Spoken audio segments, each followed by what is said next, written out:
Priscilla, Priscilla vous demande comment a été... Ah oui, alors elle n'a pas dû voir, je pense, elle n'a pas dû cliquer sur le lien, elle n'a pas dû le trouver parce qu'elle demande comment a été provoqué votre EMI, quel âge vous aviez, voilà, vous aviez 26 ans, de quelle façon est-il possible d'en faire une, Ah, peut-on la provoquer soi-même, qu'avez-vous ah, vu? Alors, elle demande, qu'avez-vous vu, entendu, ressenti, etc. Mais tout ça, vous l'avez dit aussi de maintes et maintes fois. Elle demande si vous avez flotté au-dessus de son corps, si vous avez vu Dieu. Est-ce que vous êtes croyante avant ou est-ce que vous êtes devenue croyante après l'EMI? Est-ce que vous avez reçu des messages pour vous ou à transmettre? Et est-ce que votre vie a changé? Et si oui, de quelle façon? On a un petit peu évoqué toutes ces questions. Et... oui, oui. J'ai envie de dire à Priscilla, surtout Priscilla, lisez mon livre, vous aurez toutes ces réponses-là. Non, mais c'est vrai que j'ai eu cette expérience à 26 ans, à la suite d'une hémorragie consécutive, un accouchement. Voilà. Oui, je me suis sentie sortir, enfin, je ne me suis pas sentie sortir de mon corps. Je me rappelle que je me suis vue, j'étais au plafond. Je voyais de tous les côtés à la fois. J'avais le sentiment incroyable de vivre en dehors de mon corps. Oui, j'ai fait tout ça. Et après, je ne sais plus ce qu'elle me demande. Cette dame, Alors, ah oui, elle demande de quelle façon est-il possible d'en faire une maladie? C'est lors des accidents, des arrêts cardiaques. oui, non, je sais qu'il y a très très longtemps, il y a eu un film qui a été fait par des médecins qui voulaient comprendre le processus, que, la NDE, on disait NDE à ce moment-là. Et les médecins, alors donc, ils se sont étranglés, etc., pour vivre cette expérience. Et évidemment, je déconseille fortement, fortement, fortement tout ça. Et derrière ça, c'est encore l'ego qui veut. Oui. Et C'est je encore, pense que voilà. Et je comprends, bon, je comprends beaucoup les personnes qui essayent de comprendre, qui aimeraient avoir une expérience spirituelle pour pouvoir comprendre un peu ce que ça représente, par exemple, la lumière ou le fait de sortir de son corps, etc. Je comprends bien parce que, comment dire ça, euh, c'est tellement cartésien le monde dans lequel on vit qu'il faut peut-être passer maintenant par des choses comme ça pour réveiller les gens. Je comprends bien. Mais d'un autre côté, je ne sais pas si ça va jusqu'à la transcendance d'une expérience spirituelle arrivée donc dans ces dimensions-là. Peut-être qu'il y a différents niveaux. Chacun doit faire comme il le ressent, mais surtout pas provoquer, du moins se faire mourir. Après, je pense que qu'on se prépare par un chemin spirituel, qu'on se prépare à aller au-delà de l'ego, être vigilant, à se transformer, etc. Voilà, on accueille quelque part l'expérience. On accueille l'expérience qui peut être provoquée par une méditation, par de l'auto-hypnose, par la, je ne sais pas, la prière, parce que tout simplement, c'est le moment. Oui, on peut se préparer, mais vouloir à tout prix la faire en prenant des risques de mourir, surtout pas. non, parce qu'en La plus, vie est sacrée. la vie est sacrée. Là, on parle d'une expérience transcendante. La vôtre est une expérience extatique, mais il est décrit aussi par d'autres expérienceurs, des Oui, expériences de mort imminente qui sont plutôt vécues comme infernales, comme, oui, comme difficiles. Donc, les conditions aussi du moment du passage influencent peut-être, mais ce qu'on peut porter, enfin, tout ce dont on a parlé tout à l'heure, l'extériorisation oui, porte à l'intérieur, oui, se retrouver dans cette expérience. Je me souviens, Nicole, qu'une fois, vous m'aviez dit que dans la tradition bouddhiste, dans la religion bouddhiste, ils en parlaient. oui. Et vous disiez, je crois que c'est dans votre livre, votre deuxième livre. Oui, oui, oui, j'en parle de ça. Oui, c'est important.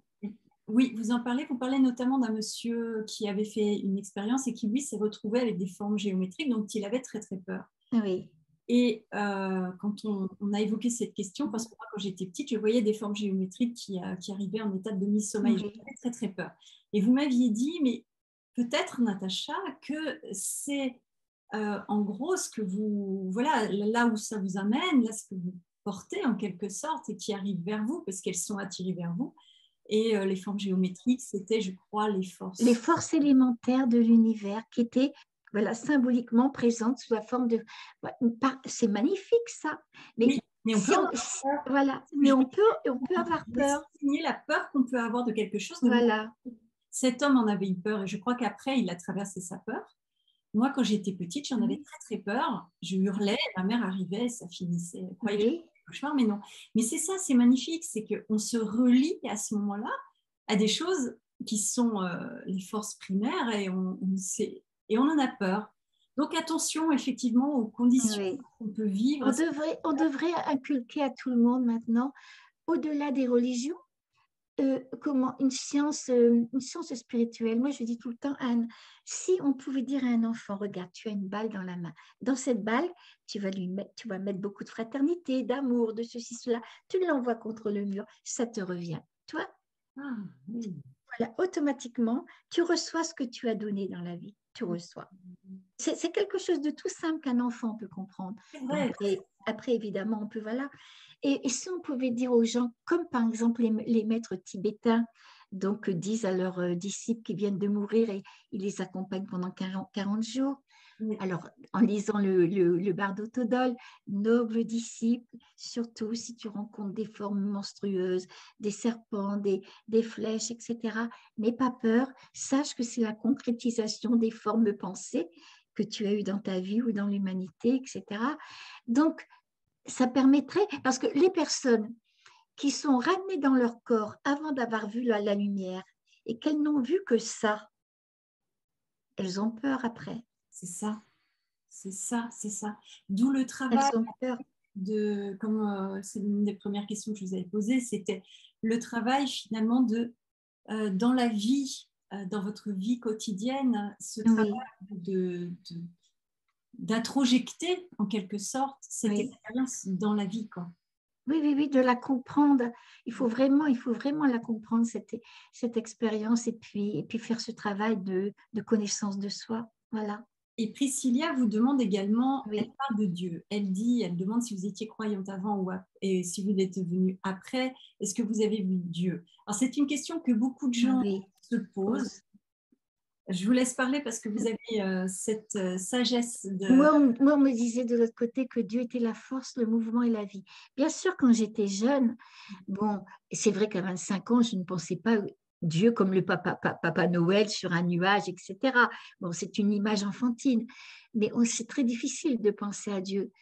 Mais quand j'ai eu cette expérience, on me disait qu'il était la force, le mouvement et la vie, et je le comprenais comme l'énergie de l'univers, quoi, tout simplement. Tout simplement. Et alors, on m'a déjà demandé si la lumière, c'était Dieu.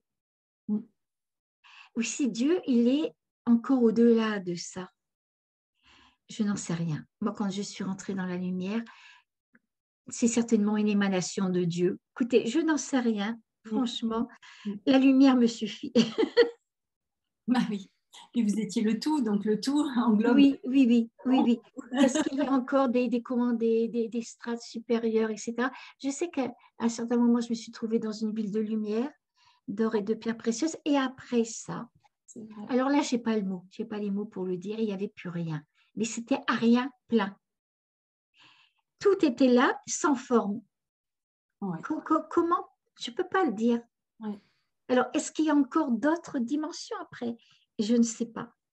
Dans beaucoup de religions, vous l'avez dit tout à l'heure, on parle de différentes dimensions, justement. Oui. Je sais que j'ai entendu parler de ça dans la religion musulmane. On en a un petit peu parlé dans les traditions, la religion bouddhiste. Je ne connais pas bien la religion chrétienne et catholique. Je pense que vous avez parlé des royaumes de Dieu. Donc, je pense que on parle peut-être de ça, de ces états et de ces dimensions qui finalement ramènent à nous et à... Oui, et puis bon, quand on part de l'autre côté, on s'en va avec nos bagages, hein, bien sûr. Ces bagages-là, ils sont remplis de toutes les souffrances, de toutes les non accomplis, finalement, hein, qui nous font arrêter dans des demeures, etc. Donc, oui, je pense qu'il devrait y avoir une science spirituelle qui nous guide, qui nous montre tout ça. J'aimerais beaucoup. Moi, j'aimerais que des personnes comme vous puissent aller voir les enfants, les adolescents à des périodes de leur vie. Bon, peut-être que les adolescents sont, pour certains, moins attirés par cette conscience, mais il y en a beaucoup qui se posent des questions. Moi, mes Beaucoup, enfants se beaucoup, posent beaucoup. énormément de questions, même enfants. Et je trouve on est un petit peu dans ce monde matérialiste, un petit peu, comme vous l'avez dit tout à l'heure, lâché à nous-mêmes. Enfin, vous l'aviez dit différemment, mais on est un petit peu tout seul en train d'expérimenter. Et pourtant, c'est à nous de guider nos enfants. Oui, et même j'étais très surprise parce que il y a longtemps déjà, j'avais été invitée 7 ans de suite à parler dans un grand lycée religieux parisien. Voilà, voilà, de la sixième à maths sup. Wow, super. Oui, alors de telle heure à telle heure, c'était telle classe, telle heure à telle heure, telle classe, etc. Wow. Et j'ai adoré parce que les questions que me posaient ces jeunes, c'est formidable. Mais ça allait beaucoup plus loin que la mort, quoi. Et je ne me sentais pas le droit de ne pas répondre à des questions qui, pour les jeunes, étaient importantes. Il y a, par exemple, une fille, enfin, des jeunes qui m'ont demandé, Madame Dron, qu'est-ce que vous pensez de la sexualité Oui. entre jeunes? Ah, d'accord. Mais c'est Rien à voir important avec pour eux. l'expérience de mort imminente, mais Oh, d'accord. oh, voilà, oui, exactement. Après, j'ai ri parce que j'ai dit, voilà, je vais dans des lycées parler de mort imminente, on parle de la vie sous une autre forme, mais Ce voilà. sont des ados, hein, en même temps. Oui, oui, ce sont des ados. Et je n'ai pas voulu éliminer ça. Oui. Alors, parce que c'était important. Alors, je leur ai dit, vous savez, mes enfants, bon, je me rappelle que j'ai dit, j'ai 52 ans, à cette époque-là, j'avais 52 ans, j'étais mariée, j'avais des enfants, donc j'avais moi aussi une vie sexuelle comme tout le monde. J'ai dit, faites attention. À quoi, madame? Qui me disent, faites attention de ne pas mettre la charrue avant les bœufs. Je dis, vous savez, je dis, vous êtes tous les filles, les garçons, vous représentez chacun une polarité. C'est normal qu'il y ait cette loi d'attraction, comme on parlait tout à Oui, l'heure. c'est vrai, notre action. C'est normal qu'il y ait cette loi d'attraction. En plus, bon, vous êtes beau, etc., etc. Mais ne confondez pas le désir et l'amour. Oui, C'est pas du tout la même chose. c'est important ça. J'ai dit, vous savez, vous n'êtes pas que ce corps physique, vous avez d'autres corps que vous ne voyez pas, etc. Et quand vous avez des échanges, c'est avec tous ces corps-là. Alors, ne vous salissez pas. Je dis, commencez par avoir des affinités spirituelles, mentales, émotionnelles. Concrétisez ça dans le physique plus tard si vous le voulez, mais ne faites pas le contraire parce que alors, il y a une fille qui m'a dit, c'est pour ça que madame, après, je suis obligée de prendre une douche, que je me sens si sale. Oui, alors là, ça peut révéler d'autres choses, effectivement. Et c'est important ce que vous dites parce que j'ai oublié de vous poser cette question, mais elle me vient suite à celle-ci. Vous Oui. avez dû, à mon avis, dans votre vie, savoir distinguer ce qui était l'amour et ce qui ne l'était pas, non? Et je n'ai pas compris la question. Vous avez peut-être dû, dans votre vie, apprendre à Ah distinguer oui, ce qu'est bien sûr, l'amour de ce que ça bien n'est pas. sûr, bien sûr. L'amour, c'est pas forcément... nous, quand on est jeune, l'amour, c'est un peu la passion. Mhm. Hein, c'est vibrer, c'est ceci, c'est cela. De l'autre côté, l'amour, c'est pas ça, c'est un état d'ouverture, un état de bonheur, un état de partage, un état d'harmonie, quoi. Et donc, il faut apprendre, mais il faut vieillir aussi dans la vie. La vie nous apprend à distinguer cet amour-passion qui peut être égoïste, etc., du véritable amour qui est, en vieillissant, une amitié amoureuse aussi. Aimer l'autre pour ce qui l'aider sur le chemin de la transformation de soi. Oui, puis alors si on se retrouve de vie en vie, waouh! Voilà, voilà. Et vous savez, dans cette école-là, j'étais très étonnée parce que c'était la récréation après. Puis il y a un jeune homme qui vient vers moi donc à la récréation qui me dit, Madame Dron, est-ce que vous accepteriez de donner des cours d'éducation sexuelle dans... Ah bon? Qu'est-ce qui m'arrive? J'ai pensé, mais qu'est-ce qui m'arrive? Qu'est-ce qui m'arrive? Alors il me dit, mais je dis pourquoi? Ben, si on me le demandait peut-être, il me dit, parce que je n'ai jamais entendu parler de l'amour de cette façon-là, des conséquences de l'amour, voilà, de ce que ça faisait sur les corps subtils, etc. Et ça, c'est très intéressant. C'est vrai? Comment vous avez eu cette connaissance alors? Ben, cette connaissance-là, mais c'est pour moi une évidence. On n'est pas qu'un corps physique, on a toutes ces dimensions-là. Et dans l'amour, toutes les dimensions en nous sont touchées, etc. Plus tard, bien des années plus tard après, parce que j'ai eu une boulimie de pouvoir comprendre l'expérience qu'il m'a été donnée de vivre. Donc, je suis tombée sur des livres. Elles sont là, c'était les livres d'Omran Mikhaël Ivanov, un initié, où justement, il a une façon très spirituelle, mais très simple et très joyeuse et très directe de parler comme ça aux jeunes, où il parlait justement de ces dimensions en nous. Quand on se salit, on salit toutes les dimensions en nous. C'est vraiment intéressant. C'est vrai qu'on n'avait pas parlé de ça, mais ça, c'est intéressant, c'est concret. Un petit coucou à une autre Nicole, qui est ma mère. Coucou maman, qui demande... Bonjour Nicole. Ça contente. Qui demande que penser du sujet des grands criminels. Pardon, elle demande le pardon, mais si oui, c'est tout est permis.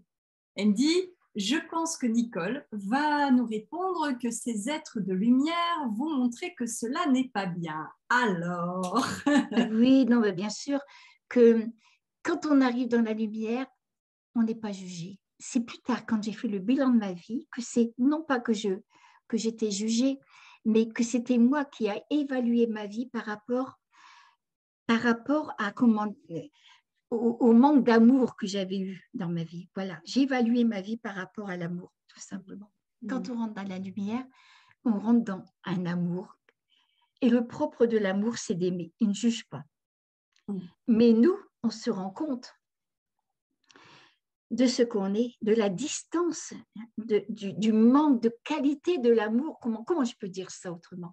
On se rend compte que, admettons qu'on soit une toute petite flamèche d'amour par rapport à un feu dévorant, quoi. On se rend compte de tout ce qui nous sépare de l'amour.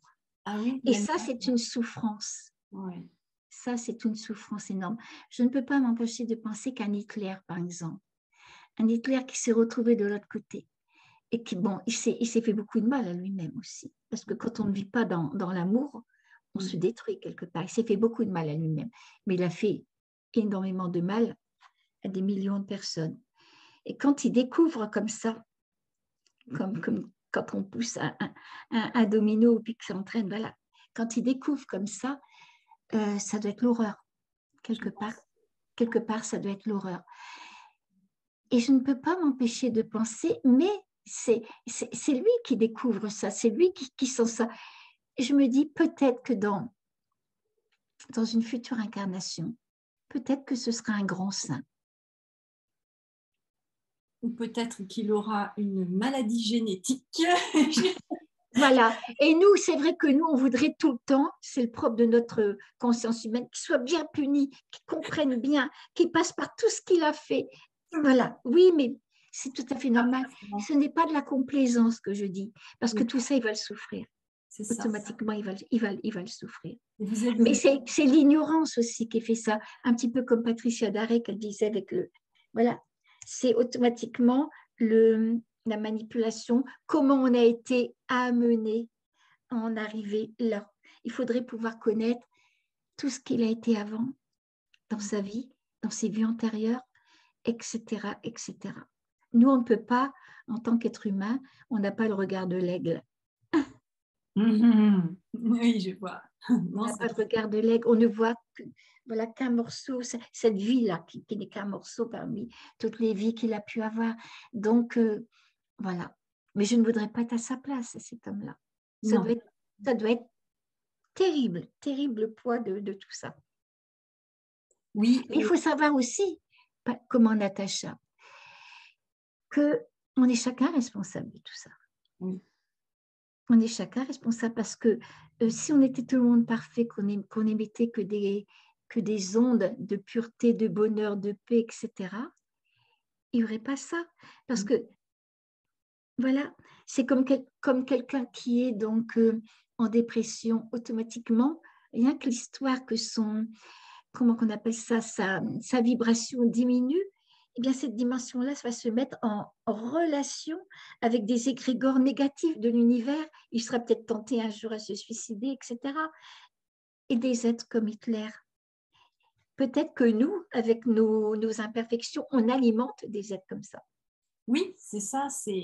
Tout est une question, comme vous le disiez souvent, vous l'avez souvent dit ça. On est reliés, On est tous reliés. Voilà, la religion bouddhiste. Oui. Je ne suis pas bouddhiste, hein, mais j'aime beaucoup, comme vous, explorer d'autres traditions. Enfin, je n'ai pas de religion non plus. Et du coup, comme on est interdépendants, Hitler ne serait pas devenu Hitler dans un autre contexte. Voilà. Et tout ce contexte, à la fois de ce contexte après la Première Guerre mondiale, qui fait qu'il y avait aussi un sentiment d'humiliation, sa propre vie, voilà. Et à ce moment-là, la question toujours qui vient, c'est toujours celle du libre arbitre, du réveil de cette conscience, dire à quel moment je peux me réveiller et comment. Toute l'importance de tendre la main à quelqu'un, de dire bon écoute, ok, je sais que ça va pas pour toi, on va essayer de lui apporter cet amour. Je reprends l'histoire sans jugement. Sans jugement. Sans jugement. L'histoire de Bouddha, l'autre lui crache dessus, lui il réagit pas, il part pas dans ses réactions émotionnelles. Et c'est là où quand ça rejoint tout ce que vous avez dit depuis le début, c'est se détacher en fait de tout ce qui n'est pas nous, de nos croyances, de nos schémas, enfin, vous l'avez bien dit au début. Et c'est ça qui fait qu'on ouvre notre conscience. Mais l'important, il est aussi d'aller réveiller les consciences de nos enfants, de les éduquer.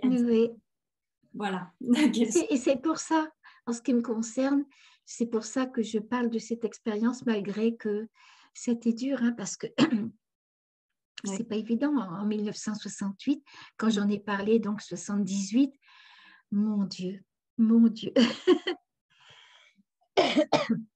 Excusez-moi. Mais je n'aurais pas pu, j'aurais pu, toute ma vie, j'aurais pu me taire par facilité, par confort. Ça aurait été facile pour moi de me taire. Mais je me disais, et le jour où je vais mourir, vraiment, là, ce jour-là, mon Dieu.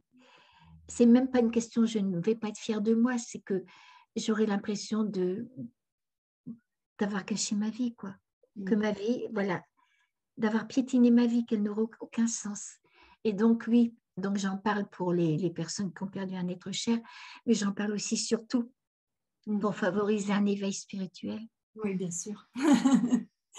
Quelques petites graines que chacun, comme ça, chacun ont fait, c'est suffisant. Je pense que c'est suffisant. Et après, vous avez tout ce que vous avez dit, mais vous avez aussi toutes vos recherches qui sont alors, il y a le premier livre qui est magnifique, et il y a le deuxième qui est juste pour permettre aux gens d'aller explorer des pistes plus loin, encore plus loin. Le deuxième, il sortira bientôt, une réédition. Oui, j'ai écrit le deuxième alors que j'avais de très, très gros ennuis de santé. Comment les pathologues m'avaient donné 2 ans vers 1 an à vivre, donc en 2014, oui. Oui, parce que j'avais attrapé une hépatite C quand j'ai eu mon expérience, que j'avais été 10 jours en transfusion complète. À ce moment-là, ça n'existait pas, l'hépatite C, mais ça existait quand même puisque je l'ai attrapée. Et donc, ça restait larvé pendant très, très longtemps. Et puis, ça s'est réveillé, quoi. J'ai manqué de mourir. Et là, j'ai mon mari, quelquefois, qui ose péter parce que, mais je comprends, parce que j'étais long. Je ne pouvais plus rien faire. Il était obligé de me porter. Alors, je pouvais être devant mon ordinateur et essayer de répondre aux questions des personnes qui me posaient suite à mon premier livre. Et là, mon mari me disait, mais tu ne te rends pas compte, si tu pars, qu'est-ce que je vais devenir, moi? Arrête, repose-toi, etc. Et là, je me disais, mais pourquoi j'ai mis de côté toutes les réponses qui m'ont demandé du temps, de l'énergie? Et puis, je me suis dit, oui, j'ai fait ça parce que si on me pose la même question, je n'aurais plus qu'à retrouver. Puis après, je me suis dit, non, j'ai compris. J'ai dit à mon mari, oui, d'accord, je vais essayer de me reposer, mais je vais faire un livre avec toutes les questions, avec toutes les réponses des questions qui m'ont été posées parce que ça peut servir. Et voilà, alors donc est arrivé ce livre, mais qui traite du karma, du pardon, je ne sais pas moi, des NDE négatives, des personnes qui me disent, Madame Dron, mais si on adopte le concept de réincarnation, quand je vais mourir, moi j'ai perdu un enfant, on ne se reverra jamais, etc., etc., etc. C'est vraiment, pour tous ceux qui nous écoutent aujourd'hui, Et plus tard, je vous renvoie à ce livre. Je l'ai lu et il y avait des pertinences de réflexion. Je vous laisserai le découvrir. Quand je le recevrai, je referai une vidéo sur ce livre. Et surtout, je me suis rendu compte qu'il y a des questions qui auraient nécessité un livre comme réponse. Et je ne pouvais pas. Et donc, j'ai mis dans ce livre-là des pistes, des liens et des titres de livres qui permettent d'aller plus loin encore. C'est pour ça que c'est très... Parce que finalement, tout le monde va se faire sa propre expérience à travers ça. Oui, oui. Alors, Roger nous demande, est-il possible, après une EMI, d'avoir des sens médiumniques plus aiguisés? Oui, bien sûr. Il faut savoir que tout le monde, on est déjà médium, mais on ne le sait pas. Déjà. Bon. Pendant cette expérience, c'est un petit peu comme si des fenêtres, des portes s'étaient ouvertes quelque part. Donc, des personnes qui ont des facultés médiumniques, de guérison, de ceci, de cela, elles peuvent se trouver, donc, ces facultés décuplées, c'est normal. Je pense, moi, j'ai rencontré une dame que je connais bien qui est devenue médium après. Hein, j'ai des personnes aussi qui ont été dans la guérison et tout. Alors, quand ça vient naturellement, moi, je me dis, c'est bon. Comme quand dans la vie, on a envie, profondément envie, que ce soit un désir de l'âme, d'aider les gens, que ce soit dans la guérison, dans la médiumnité. Non, je veux dire que quand c'est vraiment un désir de l'âme, d'être dans la guérison, la médiumnité, les arts, etc., c'est pur, c'est beau. Mais quelquefois, je me rends compte que sur le chemin spirituel, l'ego, il est futé aussi. Derrière tout ça, il peut y avoir un désir d'être reconnu, d'être valorisé, d'être ceci, cela. Et je pense personnellement que si on veut aller loin sur la route, il y a deux voies, la voie des pouvoirs et la voie de la paix. Et qu'il faut abandonner les pouvoirs pour arriver dans la voie de la paix. Mais que quand on a été au bout, eh bien tout vous est redonné parce qu'automatiquement, on va s'en servir sans l'ego. Non, mais voilà, c'est pour ça que j'aime bien vous interviewer. Voilà. On s'en sert sans ego, voilà. Donc, il faut toujours être très vigilant. Voilà, oui. Il y a un livre qui le dit bien, c'est Paul Brunton, c'est La réalité intérieure, la voie de la réalité intérieure.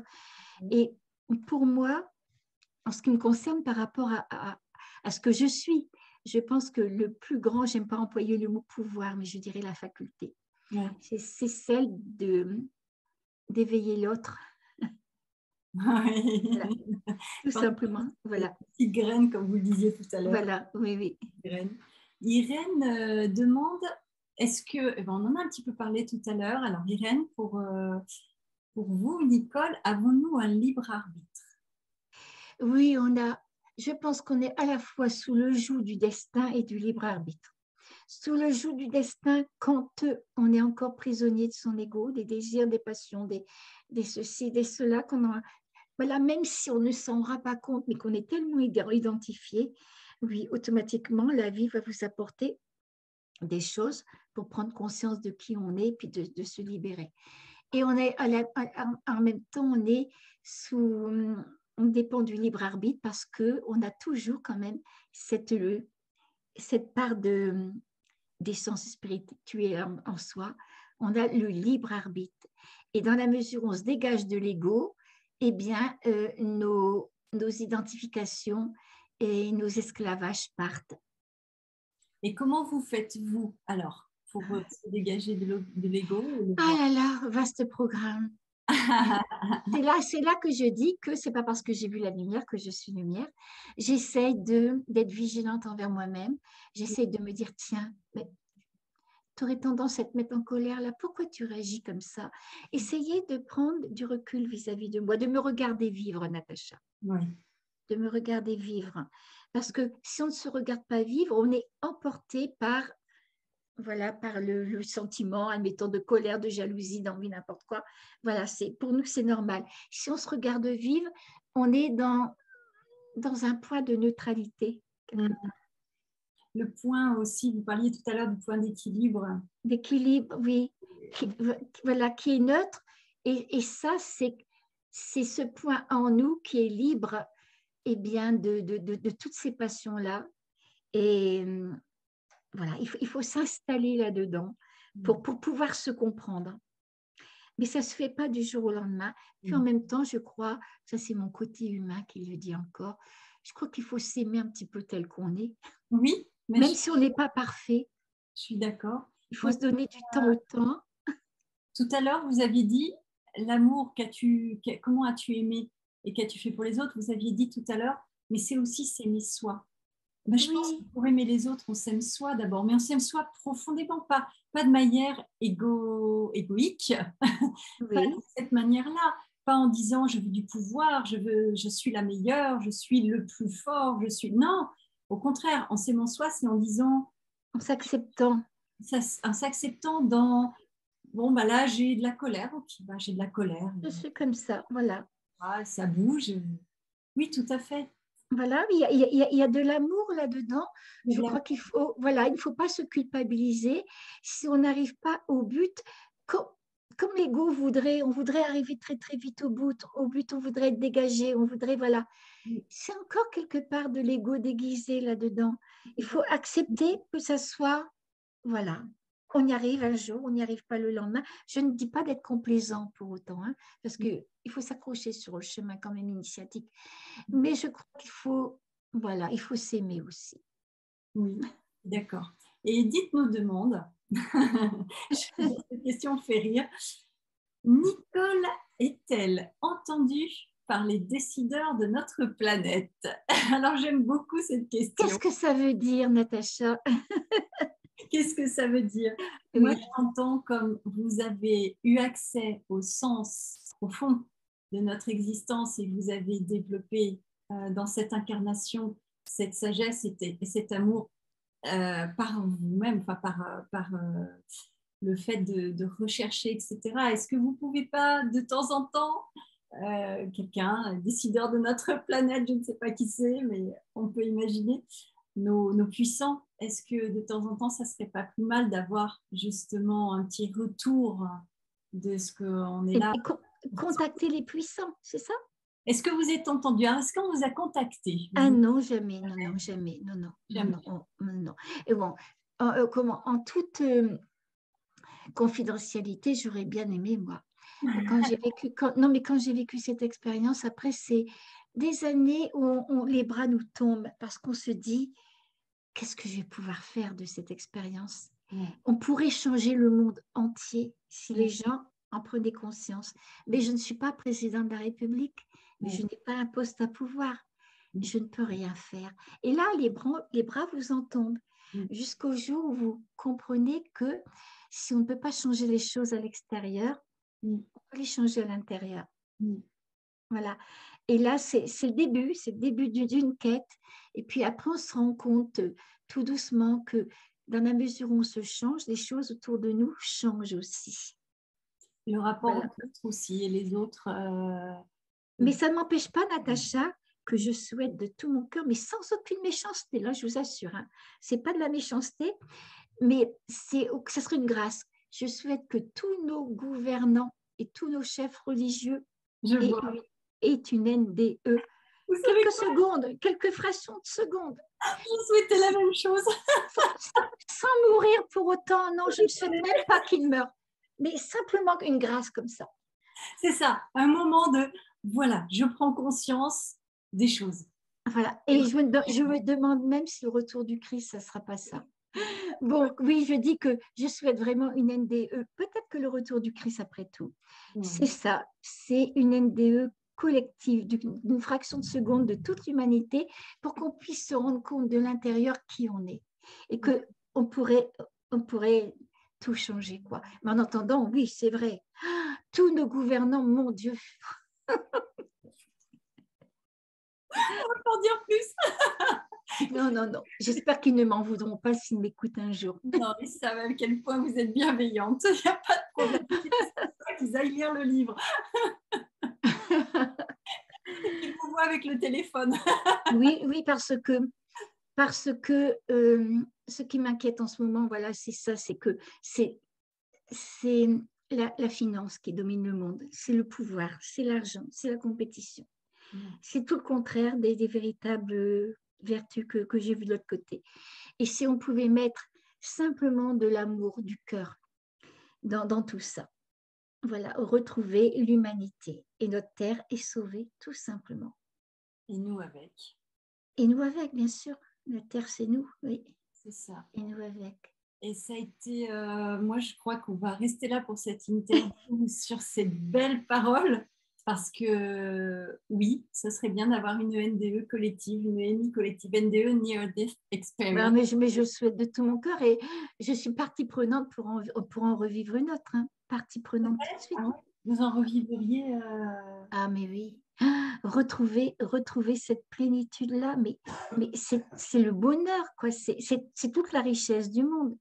Vous savez, je me dis tout le temps que quand je mourrai, même si j'ai une dent en or, même si j'ai un cercueil en or, oui. ça reste- les châteaux, voilà, les jets privés, etc., tout ça, ça va rester là. On n'emporte rien de l'autre côté. Voilà, c'est ce qu'on est à l'intérieur. C'est notre beauté intérieure. Notre beauté intérieure qu'on emmène avec nous. Tout à fait. Eh bien, on va pouvoir dire un gros bisou. Au revoir à tout le monde. Merci. Merci Natacha. Au revoir à tous. Merci d'avoir écouté. Et voilà, c'était la fin de l'interview avec Nicole Dron. Merci d'avoir suivi, merci de partager, merci de commenter, de liker, de vous abonner pour nous aider sur ce nouveau format en fait de vidéo. Il y aura des interviews, des reportages, on retrouvera Jean-Jacques Charbonnier. Là, je travaille sur une interview super intéressante avec le psychiatre Bruno Dubos qui nous parlera des âges clandestins. Et il y a tout un tas de choses. Et puis Sonia Barcala aussi qui a accepté de participer à une interview. Louane Miège, donc si vous connaissez Louane Miège, médium, fascinante aussi. À bientôt!